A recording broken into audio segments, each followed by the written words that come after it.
Semoga Allah Ta'ala ganti apa yang hilang dengan yang lebih baik. Tentu yang berhutang kami doakan mudah-mudahan lunas hutangnya, terbayar cicilannya, dan yang berdoa minta jodoh mudah-mudahan ketemu jodohnya, amin ya rabbal alamin. Pemirsa yang dirahmati Allah Subhanahu wa taala, kesyukuran kita kepada Allah Ta'ala bahwa kita dihidupkan di atas keimanan. Dan iman atau Islam ini sesuatu yang paling berharga dibandingkan dengan permata atau nilai apa saja. Nikmat iman jauh melampaui di atasnya. Kenapa? Karena orang-orang yang memiliki dunia, Allah Subhanahu wa taala tidak peduli kepada mereka. Entah orang yang taat kepada Allah ataupun yang maksiat, orang yang lalai, orang yang durhaka, semuanya Allah Subhanahu wa taala bagi dunia kepada mereka. Diberi sama sehat, sama kaya, sama kuat, sama lulus, sama berhasil. Tetapi nikmat iman dan Islam hanya Allah Subhanahu wa taala berikan kepada orang-orang yang Allah Subhanahu wa taala cintai, sebagaimana firman Allah Ta'ala dalam Al-Qur'an, innaka lan tahdi man ahbabta walakinallaha yahdi man yasha. Sesungguhnya engkau Muhammad tidaklah bisa memberi hidayah kepada orang yang engkau suka dan cintai, walaupun itu pamanmu Abu Talib. Walakinallaha yahdi man yasha.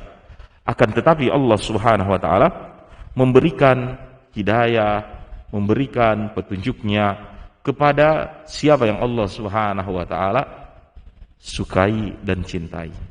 Maka syukuri nikmat iman, syukuri nikmat Islam, sebab iman dan Islam ini ya bisa hilang, bisa batal karena ucapan, karena perbuatan.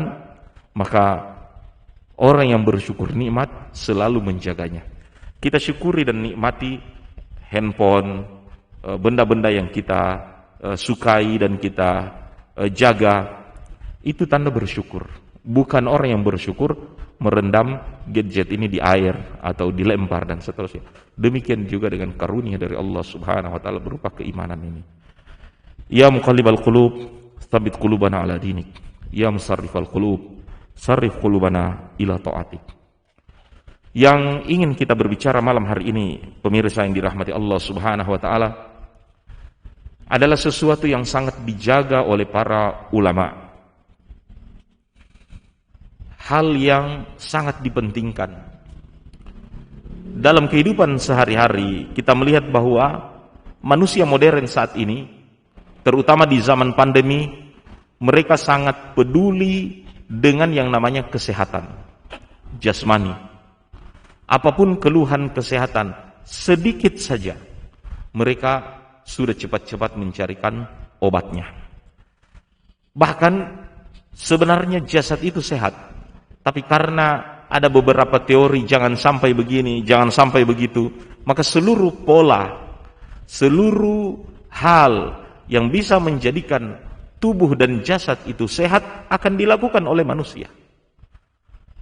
Terlebih lagi kepada wanita, ya, sedikit saja naik timbangannya mereka sudah khawatir bahwa dunia ini seperti kiamat karena bertambahnya berat badan, berubahnya kecerahan warna kulit, dan banyak hal yang sangat mereka khawatirkan dari jasad, dari tubuh yang mereka miliki. Tahukah kita, para ulama-ulama terdahulu tidaklah mereka memberikan perhatian yang besar kepada hati mereka, kepada sehatnya ruh dan hati mereka, kecuali seperti hari ini kita memberikan perhatian yang besar terhadap kesehatan jasmani, terhadap kesehatan badan hari ini. Maka judul malam hari ini insyaallah kita akan berbicara tentang sehatnya hati atau penyakit-penyakit yang bisa mengotori hati itu sendiri. Rasulullah SAW mengingatkan kita tentang perlunya menjaga kesehatan hati ini, sebab dialah ketika manusia memandang seseorang, ganteng dan cantiknya seseorang, maka tumpuan penglihatannya ada pada mukanya. Jadi mengetahui fulan, siapa fulan atau fulana, lihat di muka. Maka kita akan kenali fulan dan fulan. Tapi tahukah kita, ketika Allah Subhanahu wa taala melihat hamba-hambanya, Allah taala tidak melihat mukanya, badannya. Innallaha yanzuru ila qulubikum. Sesungguhnya Allah Subhanahu wa taala melihat kepada hati-hati kalian. La yanzuru ila suwarikum. Bukan lihat pada penampilan kalian. Kita manusia hari ini fokus pada penampilan fisik, tapi Allah taala akan fokus melihat kepada yang namanya hati. Yauma la yanfa'u malun wala banun illa man atallaha biqalbin salim. Hari itu, di hari kiamat, tidak akan bermanfaat anak kita, tidak akan bermanfaat istri kita, tidak akan bermanfaat harta kita. Semuanya nafsi-nafsi. Illa man atallaha biqalbin salim. Kecuali orang yang datang kepada Allah Subhanahu wa taala dengan hati yang bersih. Maka sehat dan bersihnya hati ini merupakan perhatian yang besar yang para ulama terdahulu, orang-orang soleh, sampai nanti kemudian hari tetap kesehatan dan ya hati inilah yang akan menjadi ya perhatian besar di dalam kehidupan. Sebab kalau sehat jasmani kita, itu maslahatnya cuma dunia. Tapi kalau sehat hati kita, maslahatnya adalah dunia dan akhirat. Timbangan kedudukan kita di sisi Allah Subhanahu wa taala. Badan kita kurang nutrisi, bisa gizi buruk, bisa malnutrisi, ya orang bilang, sehingga melemah. Demikian juga hati ini. Ada sehatnya, ada penyakit-penyakitnya. Maka jamaah sekalian dirahmati Allah Subhanahu wa taala, ya, di sini kita akan berbicara tentang bersihnya hati kita dan penyebab dari apa yang menjadikan hati itu menjadi sakit, ya, beserta dengan penyembuh atau obat-obatnya yang insya Allah akan kita bicarakan sebentar nanti. Pemirsa Wahda TV yang dirahmati Allah Subhanahu wa taala. Hati memegang peranan yang urgen di dalam diri manusia. Rasulullah sallallahu alaihi wasallam katakan, "Ala fi ibni Adam mudghah." Di dalam diri manusia itu ada segumpal daging. Idza saluhat saluhal ya jasadu kullah. Apabila segumpal daging itu baik, baik pula seluruh tubuhnya. Wa idza fasadat fasadal ya ajhadu kullaha. Apabila dia rusak, maka rusak pula seluruh apa yang ada di dalamnya. Ala wahyal qalb. Segumpal daging itu, kata Rasulullah sallallahu alaihi wasallam, adalah namanya hati. Adalah jantung. Secara fisik, segumpal daging penentu sehatnya jasmani adalah jantung, ya. Secara rohani yang dimaksud juga oleh Nabi SAW adalah hati, ya, tempat di mana kita mengecap nikmat dan sengsara kehidupan ini, termasuk di dalamnya kita menyimpan keimanan, tawakal dan takwa kita kepada Allah Subhanahu wa taala. Pemirsa yang dirahmati Allah Subhanahu wa taala. Al-Ghazali menyebut di dalam kitabnya tentang membahas tentang hati, kedudukan hati bagi jasad seperti kedudukan raja atas semua rakyat ataupun negara yang dia perintah.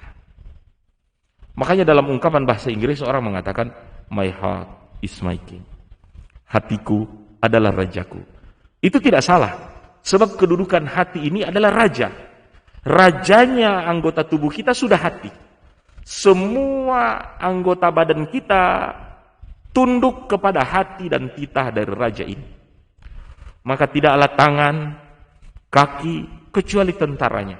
Tidaklah mata, telinga, kecuali pembisik, ya, dan penasihatnya. Hatta otak kita, hatta akal kita adalah ting-teng yang digunakan sang raja di dalam kehidupan. maka pastikan untuk merebut singgasana kekuasaan sang raja tersebut, mendudukkan raja yang soleh di dalamnya. Sebab sebuah pemerintahan, sebuah negeri diperintah oleh raja yang soleh, maka titah yang keluar dari mulutnya adalah ketakwaan, ketaatan kepada Allah Subhanahu wa taala. Dia akan jaga tangannya, jangan memegang yang haram. Dia akan jaga kakinya, jangan melangkah kepada yang dilarang. Dia akan menjaga mata, jangan melirik kepada yang dilarang oleh Allah Subhanahu wa taala. Demikian juga ucapan akan ditahan dari membicarakan hal-hal yang bisa mengundang dosa. Itu ketika raja yang memerintah tubuh kita adalah soleh. Maka dudukkan hati kita, yaitu jadikan hati kita menjadi hati yang taat kepada Allah Subhanahu wa taala. Karena ketika dia taat kepada Allah, tidaklah lahir perintah dari hati tersebut kecuali juga ketaatan. Namun bila mana hati kita dikuasai oleh hawa nafsu, syahwat, memperturutkan diri, maka raja yang memerintah tubuh kita adalah raja yang lalim. Tidaklah mata kecuali dia akan perintah melihat yang haram, berbicara kepada yang dusta, memegang kepada yang haram, melangkah kepada yang dilarang oleh Allah Subhanahu wa taala, wa iyazubillah. Dan tubuh kita, mereka lemah, tidak mampu melawan titah dari sang raja ataupun hati tersebut. Maka tugas kita jamaah sekalian dirahmati Allah, menjaga singgasana tempat duduknya hati ini, karena tempat hati itu hanya satu. Bila mana dia sudah duduk di dalamnya, tidak ada lagi yang bisa lain masuk ke dalamnya. Kita teringat dengan bulan puasa yang tidak lama lagi akan datang. Dalam 2 bulan ke depan atau kurang, kita akan bertemu dengan Ramadan. Di antara hikmah puasa adalah menjadikan seluruh tentara hati itu menjadi lemah. Ya, disabotase suplai nutrisi ke dalam pencernaan kita, supaya menjadi lemah itu tubuh. Mata kita tundukkan, tidak melihat yang maksiat. Demikian juga tangan, seluruh anggota tubuh. Sehingga bila mana yang berkuasa itu adalah hati yang zalim, yang menuruti hawa nafsu, dia akan lemah. Dia akan terprogram selama 30 hari, akhirnya kembali menjadi hati yang bertaubat, kembali kepada Allah Subhanahu wa taala. Pemirsa yang dirahmati oleh Allah Subhanahu wa taala, bahwasanya hati manusia itu selalu berbolak-balik. Ya. Kadang dia beriman, kadang dia ragu-ragu, ya. Kadang dia jamaah sekalian dirahmati Allah. Makanya Rasulullah SAW selalu berdoa di dalam setiap hari, dan tidaklah doa yang banyak dibaca oleh Nabi SAW sesudah doa sapu jakat, kecuali doa ya muqallibal qulub tsabbit qalbi ala dinik. Wahai yang membolak-balikkan hati, tsabbit qalbi ala dinik, tetapkanlah hatiku di atas keimanan, tetapkan hatiku di atas agamamu. Ya muqallibal qulub, wahai yang membolak-balikkan hati, sarrif qalbi ila ta'atik, palingkan supaya hatiku ini supaya tetap menghadap, beriman kepada Allah Subhanahu wa ta'ala. Pemirsa yang dirahmati Allah Subhanahu wa ta'ala, Rasulullah sallallahu alaihi wasallam katakan, hati kita itu disebut dalam bahasa Arab, hati itu bernama al-qalbu. Sumyal qalbu li'annahu yataqallab. Dia disebut hati karena secara bahasa Arab qallaba yuqallibu, hati itu suka berbolak-balik. Yataqallabu baina asabi'ir rahman. Dia selalu berbolak-balik di antara jari jemarinya Allah Subhanahu wa taala. Maka disinilah kita berdoa pada Allah supaya hati ini selalu istiqomah, selalu taat, selalu di atas agama. Karena manfaat dari hati yang istiqomah, yang sabat, yang beriman, menghasilkan juga amalan-amalan dan keikhlasan kepada Allah Subhanahu wa taala. Pemirsa yang dirahmati Allah Subhanahu wa taala. Macam-macam penyakit hati itu ada yang namanya nifaq, riya, ya, buruk sangka. Ya, nanti insyaallah akan kita bahas satu persatu, ya, jamaah sekalian dirahmati Allah Subhanahu wa taala, ya. Dan sesungguhnya, ya, menurut para ulama bahwasanya hati itu, bahwa sesungguhnya hati dari manusia itu sendiri, ya, dia menjadi sakit ataupun mati ada faktor-faktornya, ya. Jadi tadi kita telah berbicara pentingnya menjaga kesehatan hati. Sekarang seperti kita membahas virus, kira-kira apa yang menjadi hati itu bisa menjadi sakit, ya. Kalau badan kan mungkin gizi buruk, malnutrisi, atau terkena bakteri atau virus dan seterusnya. Yang pertama, yang bisa menjadi hati itu menjadi sakit adalah karena faktor jahal ataupun kebodohan. Ya. Kebodohan yang dimaksud bodohnya seorang atau jauhnya seorang dari agama. Karena semua obat untuk menjaga kesehatan hati ada dalam agama ini. Seluruh resep membuat hati itu kuat ada dalam agama ini. Maka menjauhnya orang dari ta'lim, dari pengajaran tentang agama, maka dia akan kehilangan atau terhalang dari sebab-sebab hati itu menjadi sehat ataupun kuat. Ya. Jamaah sekalian yang dirahmati Allah Ta'ala, sebagai contoh, di dalam Al-Quran, penyebab hati itu menjadi makmur, tentram, tenang adalah berzikir. Ingat terkait dengan Allah Subhanahu wa taala. Ala bi dzikrillah tatma'innul qulub. Namun bagaimana mungkin seorang itu tahu tentang zikir, manfaatnya, lafaz-lafaznya kalau dia jauh dari agama? Maka kapan antum bergabung di halaqah, pergi tarbiyah, menyimak taklim, ya, mengamalkan agama, sebenarnya kita sedang membersihkan dan menghidupkan hati itu.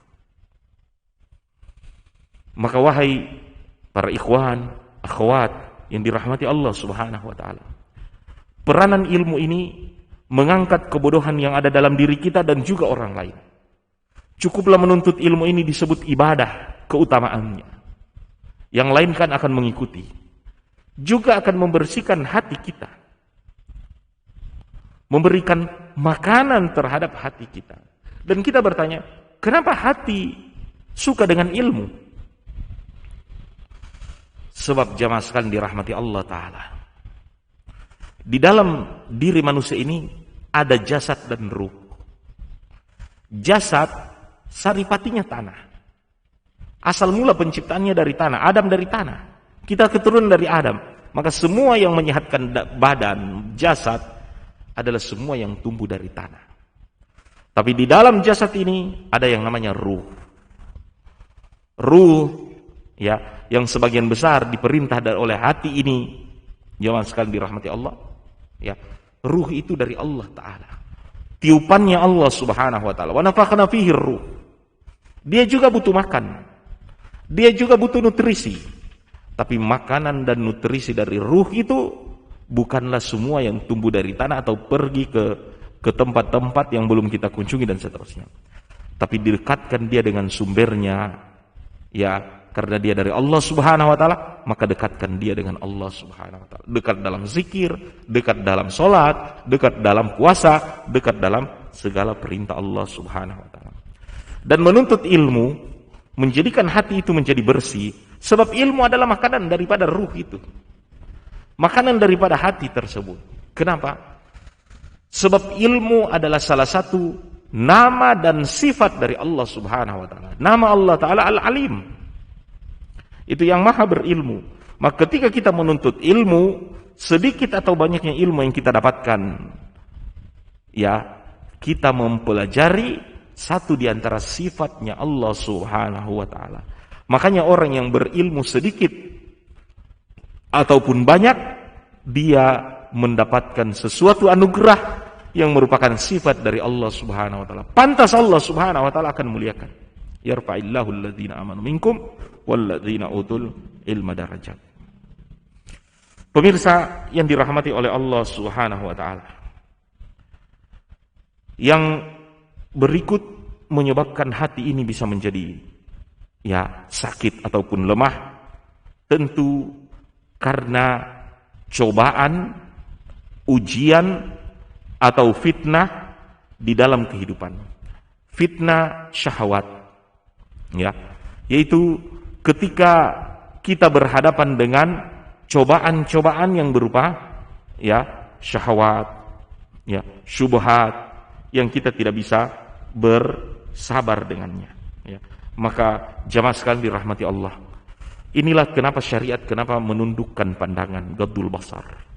Inilah kenapa kita selalu memelihara kehormatan diri, menjaga fitnah hati, tidak pacaran dan seterusnya. Sebab untuk kesehatan dari hati itu sendiri. Ini mau bulan Februari, di mana orang serba pink, coklat, menghadiahkan ini dan itu, mengatakan, Ustadz, ini pacarannya Islami, tidak ketemu, tidak bersentuhan. Jadi cuma, tapi hati anti yang kasihan. Hati antum yang kasihan menjadi sakit. Kenapa? Menjadi asyikus suar, menjadi ketagihan, kerinduan terhadap gambar ataupun suara. Itu pun gambar dari calon yang antum sukai dan seterusnya belum halal. Dan hati itu menjadi panas, menggelepar, sehingga mengurangi kekhusyuan kita dalam membaca Al-Quran ataupun beribadah kepada Allah Subhanahu wa taala. Hati juga gampang akan sakit bila mana didera oleh maksiat. Jemaah sekalian dirahmati Allah Subhanahu wa taala. Makanya tentang kemaksiatan dan dosa ini selalu kita menghindar, sebab dia bisa merusak hati kita. Merusak kesehatan dari hati kita di dalam beribadah kepada Allah Subhanahu wa taala. Kata Rasulullah SAW, hati manusia itu dihuni oleh iman. Dan iman yang ada di dalam hati manusia seperti lentera. Kita waktu belum ada lampu listrik ini, pernah kita pakai lampu teplok, lampu pep itu yang lentera. Di dalamnya ada nyala api kecil, dibalut dengan gelas kaca seperti itu. Itu ada jelaga. Jelaga atau arangnya itu. 1-2 titik. Lama-lama kalau jelaga atau arang itu menghitam di sekitar gelas ataupun penutup lampu lentera itu, maka walaupun nyala lentera itu terang, tetap dia akan redup kelihatannya. Makanya yang dilakukan oleh orang-orang tua kita dulu, sore-sore sebelum dipasang itu lentera, mau lap dulu itu DP kaca, supaya dia terang. Kalau tidak dilap, maka redup nyalanya.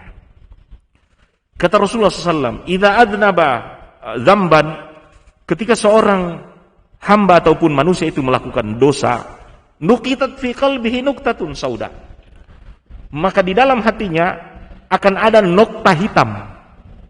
Jadi satu maksiat, satu titik hitam. Kalau banyak maksiat yang dilakukan, titik-titik, noda-noda hitam di hati itu makin banyak. Apabila maksiatnya bertumpuk, maka seluruh hatinya tertutup dengan nokta hitam itu. Maka walaupun di dalam hati itu ada iman, tetapi keimanannya redup karena maksiat tersebut.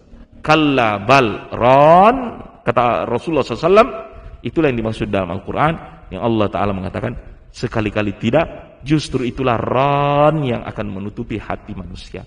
Ron yang menutupi hati manusia yang dimaksud adalah titik-titik hitam maksiat yang jamaah sekalian dirahmati Allah Ta'ala, ya, menghalangi manusia dari keimanannya kepada Allah Subhanahu wa Ta'ala. Maka inilah kenapa kita menghindari diri dari maksiat.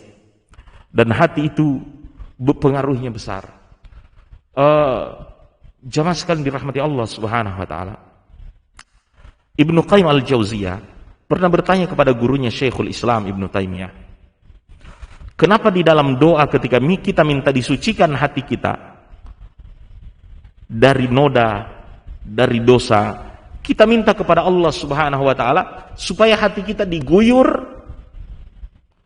bima itsalji wal barat, supaya hati kita itu diguyur dengan air salju dan air embun. Salju dan embun tentu dingin untuk menyuci hati yang penuh maksiat itu. Padahal noda di pakaian itu akan hilang kalau disiram air panas.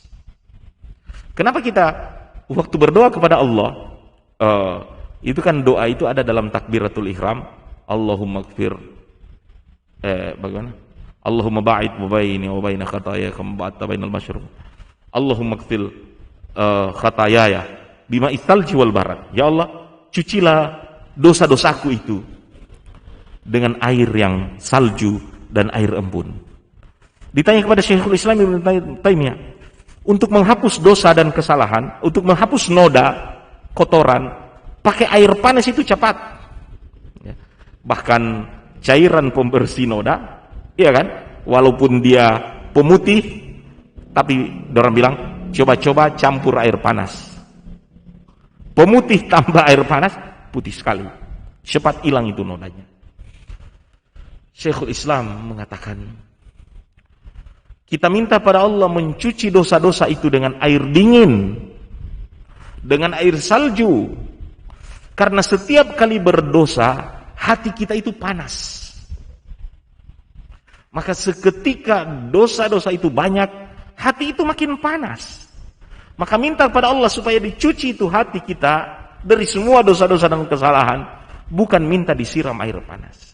Ketika hati menjadi panas, cara kerja hati panas itu menurun. Seperti mesin. Bahkan kita kalau naik mobil, orang bilang so panas ini mesin. Kita orang istirahat dulu, kasih dingin mesin. Karena mesin yang terlalu panas mengurangi cara kerja. Ya.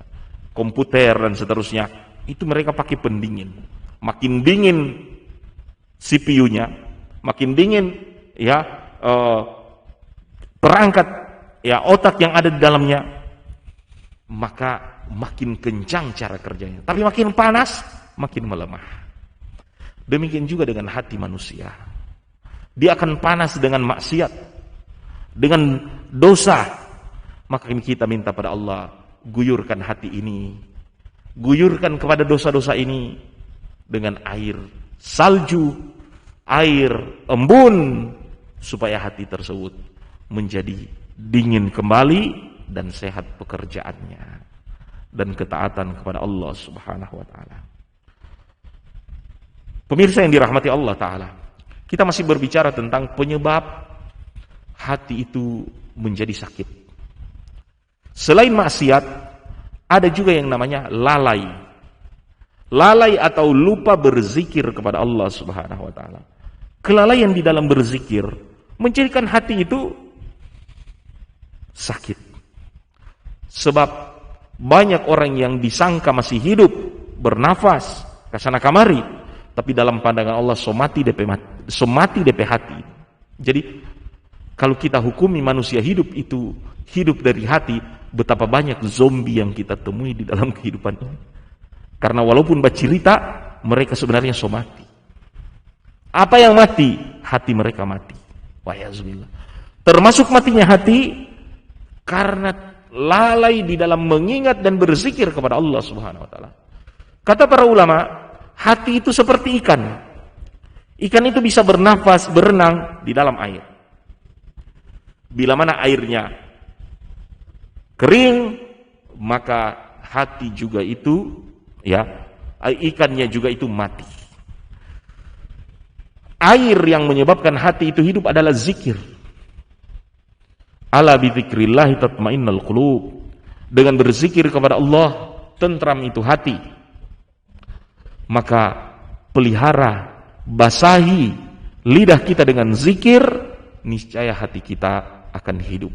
Hayatul qulub, hidupnya hati itu dengan zikir.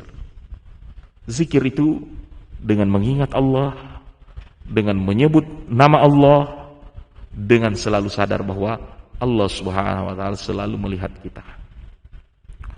Ucapan astagfirullah, alhamdulillah, la ilaha illallah, Allahu akbar, la haula wala quwata illa billahil aliyil azim. Ucapan-ucapan ini ringan di lidah, namun di atas mizan, alhamdulillah tamlaul mizan. Alhamdulillah itu memenuhi neraca, kata Rasulullah SAW, neraca timbangan di hari kiamat nanti. Maka jangan pernah lalai di dalam zikir, mengingat, menyebut nama Allah Subhanahu wa taala. Sebab kata Aisyah radhiyallahu taala anha, di hari kiamat nanti penyesalan besar manusia itu adalah berlalunya durasi waktu, dan kita dapati di waktu yang berlalu itu tidak ada diisi dengan zikir kepada Allah Subhanahu wa taala. Astagfirullah, astagfirullah. Makanya tobatnya orang-orang soleh, tobatnya orang-orang yang dekat dengan Allah, taubat mereka bukan dari maksiat, karena mereka tidak berbuat maksiat. Taubatnya mereka adalah taubat yang disebut dengan taubat khusus, taubat eksklusif. Apa itu taubat eksklusif? Milik orang-orang yang selalu taat pada Allah, itu mereka taubat kepada Allah dari kelalaian mereka berzikir. Sejenak mereka lupa, astagfirullah, astagfirullah, la ilaha illallah. Mereka bertaubat pada Allah, ya Allah, aku lupa lagi, ya aku lalai lagi di dalam berzikir kepada Allah Subhanahu wa taala. Dan termasuk penyakit hati itu akan datang bila mana seorang menuruti hawa nafsu. Ya, mempertuhan, ittakhadha ilahahu hawa. Ketika seorang menjadikan Tuhannya itu hawa nafsu. Banyak orang yang tidak menyembah patung, batu, pohon, tapi banyak manusia yang masih menyembah hawa nafsu. Yaitu hawa nafsu yang ada di dalam dirinya supaya dipuaskan. Hawa nafsu makan dan minum, walaupun makanan dan minumnya haram.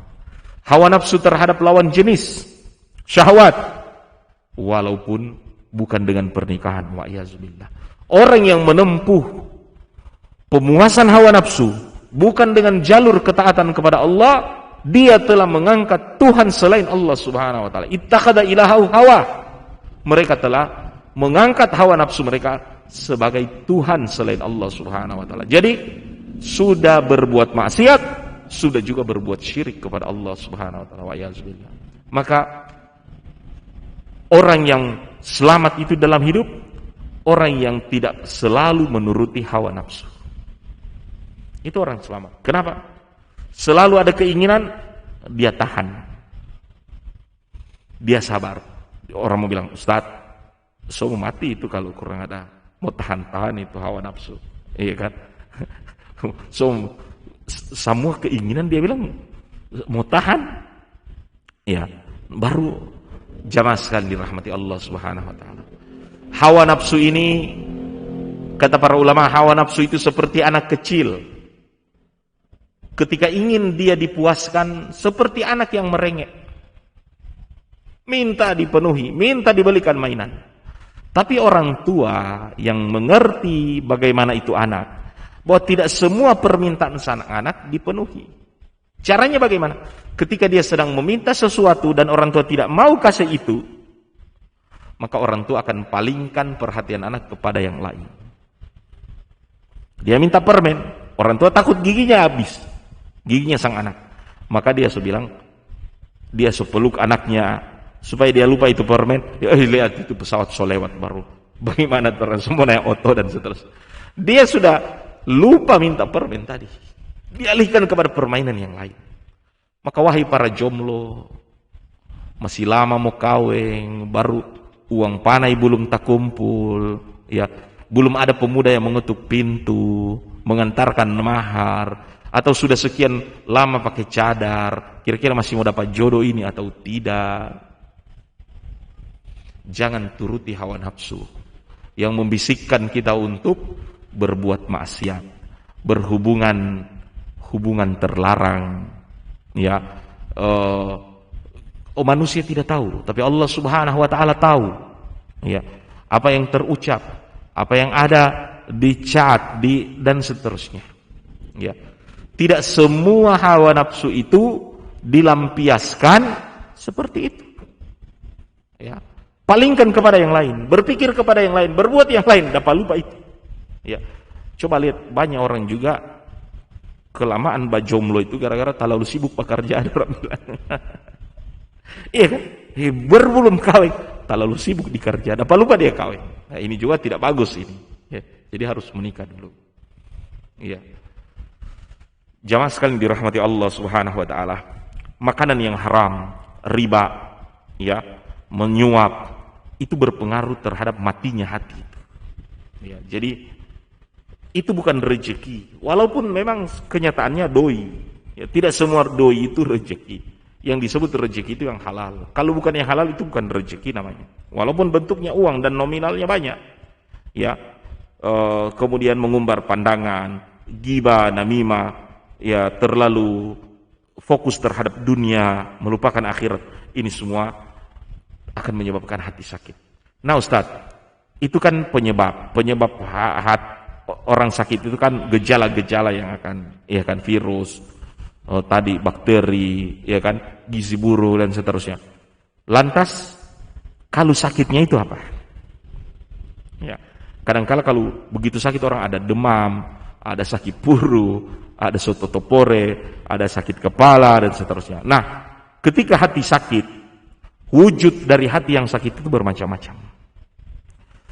Yang pertama, jamaah sekalian dirahmati Allah, hati yang sakit itu dia akan menjadikan pemilik dari hati itu menjadi orang munafik. Nifak. Ya. Nifak itu berasal kata dari nafak. Jadi kalau kita orang pergi haji dan umroh, saya doakan pemirsa sekalian haji dan umroh insyaallah berulang-ulang. Amin. Daftarnya ke Pak Ustaz. Jamaah sekalian dirahmati Allah Ta'ala, kalau kita masuk terowongan tertulis nafak Suhaibah, ya, nafak Mina. Nafak itu artinya ada lubang di dalam biar di luar mulus. Jadi kalau buah kelihatan bagus mulus di luar, padahal di dalam gak iso makan semua, so kosong. Itu namanya nafak itu. Nah, keimanan dapalia masih tak tutup jilbab, masih lebat janggut, tapi iman so hilang. Ya. Bahwa apa yang ada perkataan tidak sesuai dengan perbuatan, berjanji diingkari, menyia-nyiakan amanah, ya. Apabila bertengkar cenderung kasar dan seterusnya. Tanda-tanda kemunafikan. Ya, wa yazubillah. Kita selalu berdoa, Allahumma tahhir qulubana minan nifaq.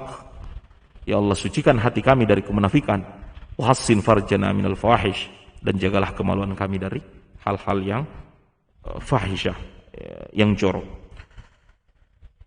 Wujud dari penyakit hati itu riya, beramal tapi ingin dilihat, ya, serba dieksploitasi dan seterusnya. Niat ikhlasnya mengharap dari Allah hilang, ya. Takut menyembunyikan amalan, nanti orang tidak dapat tahu, ya. Kemudian akan mulai muncul dalam hati yaitu ragu, syakwa sangka terhadap agama ini, meragukan ini agama betul atau tidak. Dalam perjuangan dalam dakwah cenderung mau berkhianat, artinya cuma yang ada manfaat jo di situ. Kalau walimah baku kumpul, tapi giliran ada amanah, ya kan, perjuangan daurah lapas sendiri, tidak mau berjuang dan seterusnya. Jemaah sekalian dirahmati Allah Subhanahu wa taala, padahal kalau ada keimanan, justru ujian-ujian itu menjadi santapan rohani. Karena orang akan mengatakan, oh begini itu Nabi diuji. Ya kan? Tapi ini ketika diuji akan seperti perang Khandak, mundur teratur. Ya, tidak ada yang bertahan, tinggal Nabi SAW dan beberapa orang sahabat. Jemaah sekalian dirahmati Allah. Wujud daripada sakit hati ataupun hati yang sakit ini, hati yang sakit bukan sakit hati. Hati yang sakit adalah su'uzon, suka berburuk sangka. Wa'azubillah. Apatah lagi kalau berburuk sangka ini kepada Allah, rugi orangnya. Karena Allah Ta'ala berdasarkan persangkaan seorang hamba. Ana inda zanni abdi. Makanya jemaah sekalian dirahmati Allah, perbaiki persangkaan kita kepada Allah Subhanahu wa taala. Sebanyak apapun dosa ini, berbaik sangka kepada Allah Subhanahu wa taala. Makanya wala tayasu min rauhillah, jangan putus asa dari rahmat Allah. Apatah lagi kalau sedih ruang ICU, napas tinggal satu-satu, dapat ingat begitu dosa, berbaik sangka kepada Allah. Masih ada iman di dalam hati. Namun berbaik sangka ini menjadi hilang, menjadi banyak buruk sangka kita orang. Pengaruh apa? Karena hati itu lemah. Karena hati itu sakit. Ya. Jadi su'uzon wa iyazubillah. Apalagi su'uzon kepada manusia wa iyazubillah. Ya. Itu adalah akdzabul hadis. Sedusta-dusta kabar itu yaitu buruk sangka. Hasad wal ghirah. Muncul juga hasad dan ghirah. Hasad itu dengki. Ya. Orang bilang orang lain beli kipas angin, kita orang yang kepanasan. Orang kulkas, kita orang yang kedinginan. Ya, jadi menginginkan nikmat yang didapat orang lain hilang. Wa yahzubillah. Itu tidak boleh, itu hasad seperti itu. Ya, al hasad ta'kulul hasanat kama ta'kulun narul khatab. Dia akan memakan kebaikan-kebaikan dan pahala kita seperti api melalap kayu bakar. Maka dalam hidup ini kita meninggalkan yang namanya hasad ini. Wala tahasadu, ya, jangan saling menghasad, kata Rasulullah SAW. Hasad yang boleh itu kecuali ada 3. Ketika kita lihat orang kaya raya yang rajin dermawan, kita mengatakan, oh masya Allah, kita juga bekerja kuat supaya dapat doi, kita kasih kalah DP dermawan. Kalau kita melihat orang yang berilmu menyebarkan ilmunya, dakwanya, kita mengatakan kita belajar banyak-banyak supaya kita juga bisa ya seperti dia atau menyaingi dia di dalam dakwahnya. Jamaah sekali dirahmati Allah Subhanahu wa taala. Bentuk dari hati yang sakit juga ini bisa saja membuat diri orang tersebut sombong. Apa yang disebut dengan sombong? Sombong itu ada satu paket. Sombong, bangga diri, takjub. Seolah-olah cuma DP diri yang bagus. Ya. Dan yang ketiga lagi, sesombong merasa diri lebih merendahkan orang lain. Makanya kata Rasulullah SAW, al-kibr batarul haqq wa ghamdun nas. Sombong itu merendahkan kebenaran, ya, dan mengecilkan manusia.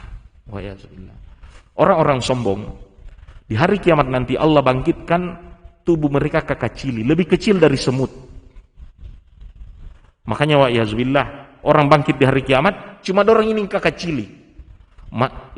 Manusia-manusia liliput itu, ya kan? Masih besar itu, atau orang-orang smurf itu masih besar dorang dibandingkan dengan orang-orang sombong di hari kiamat. Kenapa?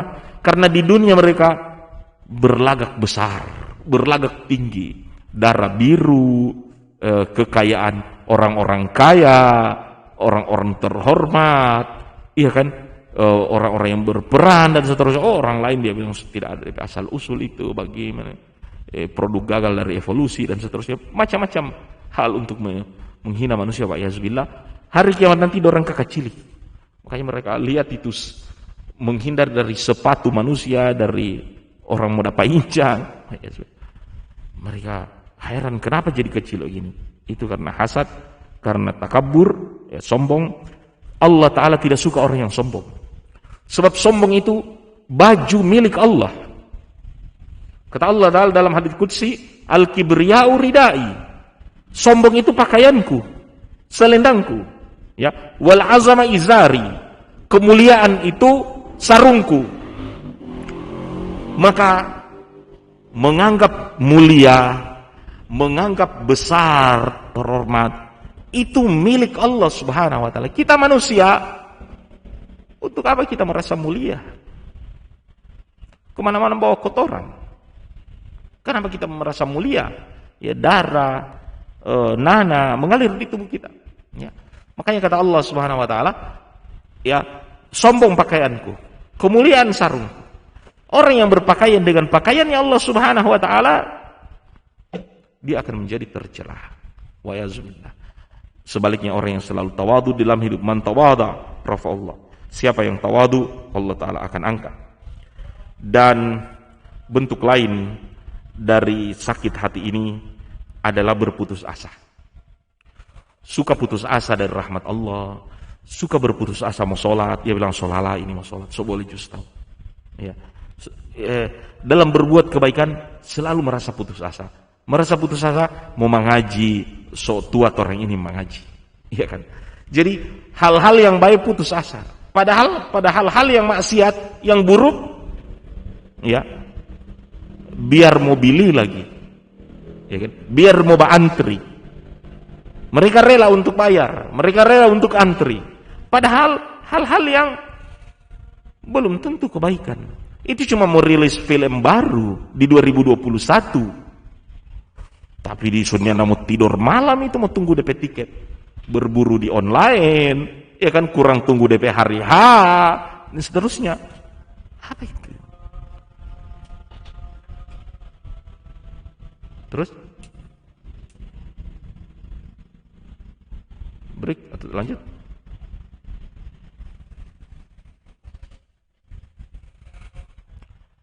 Pemirsa yang dirahmati Allah Subhanahu wa taala, bahwasanya akibat hati itu lemah, hati itu sakit, makanya dia gampang berputus asa. Berputus asa dari rahmat Allah Subhanahu wa taala. Kemudian dia dikuasai oleh was-was.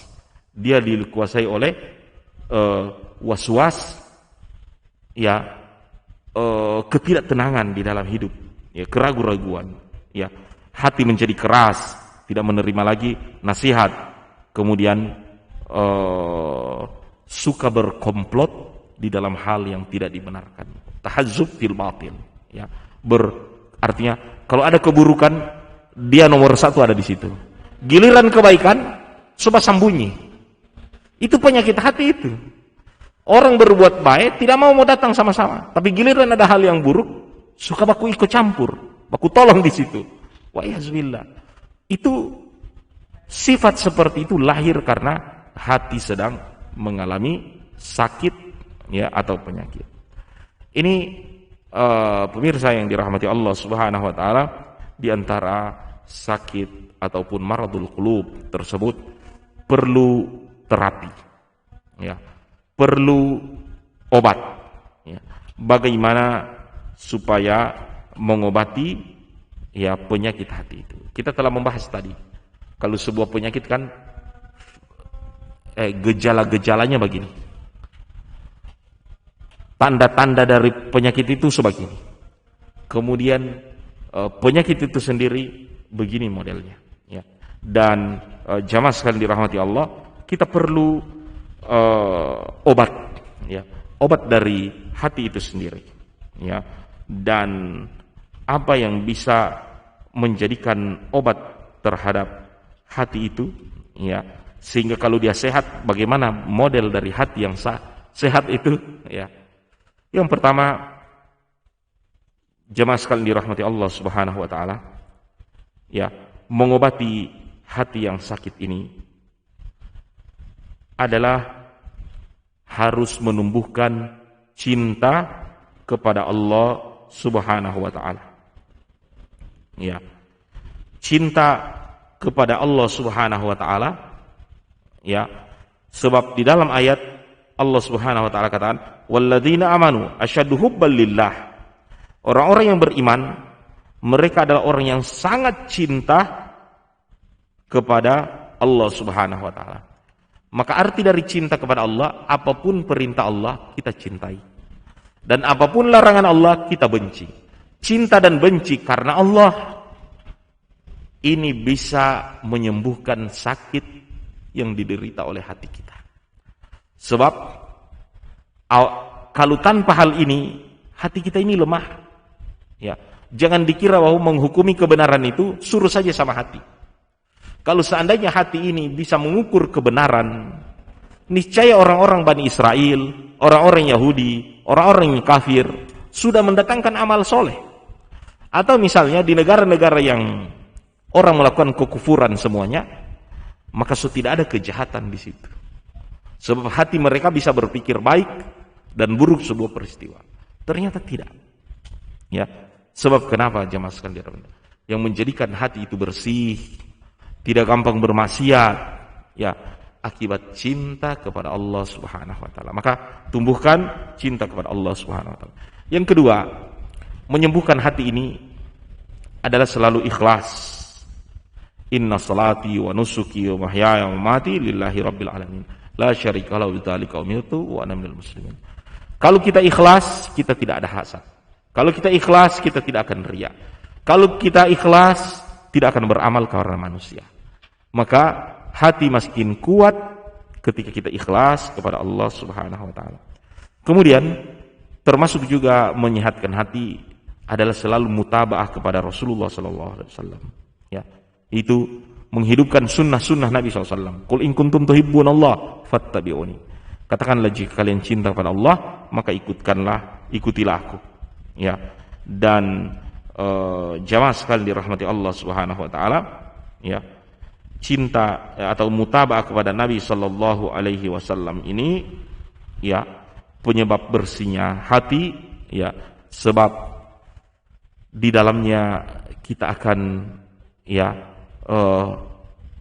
melaksanakan amalan yang notabene akan dicintai oleh Allah Subhanahu wa taala karena amalan-amalannya Rasulullah sallallahu alaihi wasallam.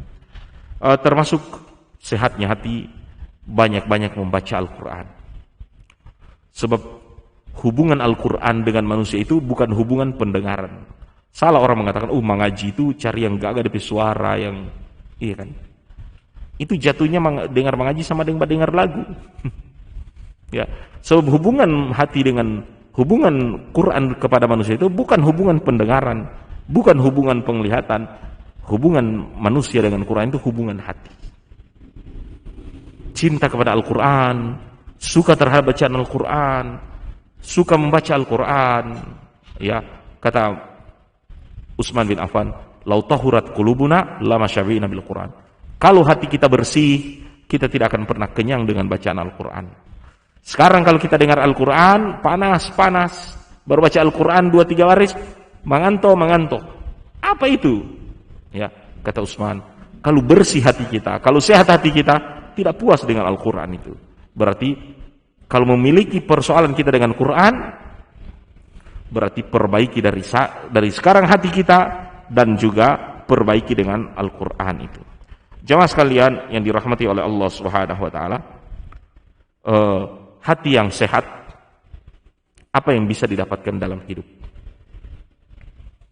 Yang pertama, kalau kita perbaiki hati ini, maka kita akan temukan kelezatan di dalam ibadah kepada Allah. Lezat ibadah itu menjadi sesuatu yang nikmat, bukan beban. Karena orang kalau beban, tadi perasaan baru sholat lagi sekarang. Tapi orang ketemu dengan sholat, seperti Rasulullah SAW, ya Bilal arifna bis sholat. Wahai Bilal, buatlah kami rehat, seperti rihlah, seperti perjalanan, ya adventure dalam sholat. Jadi sholat menjadi sesuatu kesenangan. Siapa di antara kita tidak suka rihlah, tidak suka bepergian ke daerah yang belum didatangi? Ya, Rasulullah SAW menjadikan sholat sebagai rihlah karena bersihnya hati itu. Kita akan temukan lezatnya ibadah. Orang yang lezat ibadahnya seperti orang yang makan. Satu piring tidak cukup, dia bilang double lagi. Satu gelas tidak, tambah lagi. Tambah dan tambah artinya enak. Nah, bacaan Al-Quran 1 lembar, dia bilang tidak cukup, tambah 1 lembar lagi. Tambah lagi 1 lembar, tambah lagi 1 lembar. Tambah 1 rakaat. Tambah lagi, dia bilang 1 rakaat. Tambah lagi, tambah. Ya, tidak mau puas karena lezat. Itu tanda-tanda hati yang bersih. Dan kalau masuk waktu sholat, hatinya tidak akan dikuasai dengan penyesalan, dengan kekecewaan, tapi ada basyasatul qulub, ada kegembiraan yang akan muncul. Itu tanda sehatnya hati. Kemudian orang yang sehat hatinya, Hammuhu lillah. Segala gunda, gulana dan kekhawatiran, keinginannya adalah untuk Allah Subhanahu wa taala. Pemirsa yang dirahmati Allah Subhanahu wa taala, kami berterima kasih dengan keikutsertaan antum dalam kajian ini. Jazakumullah khairan. Mudah-mudahan Allah Subhanahu wa taala selalu memberi keberkahan dalam hidup ini dan doa-doa kita diijabah oleh Allah Subhanahu wa taala. Teruslah beri dukungan dan motivasi dengan like, share channel ini untuk memberi motivasi kepada kru kami memproduksi video, ceramah dan hal-hal yang bermanfaat bagi kaum muslimin. Kalau ada yang benar semata-mata dari Allah Subhanahu wa taala, keterbatasan dari kami manusia biasa. Subhanakallah bihamdik, asyhadu an la ilaha illa anta, astaghfiruka wa atubu ilaik. Assalamualaikum warahmatullahi wabarakatuh.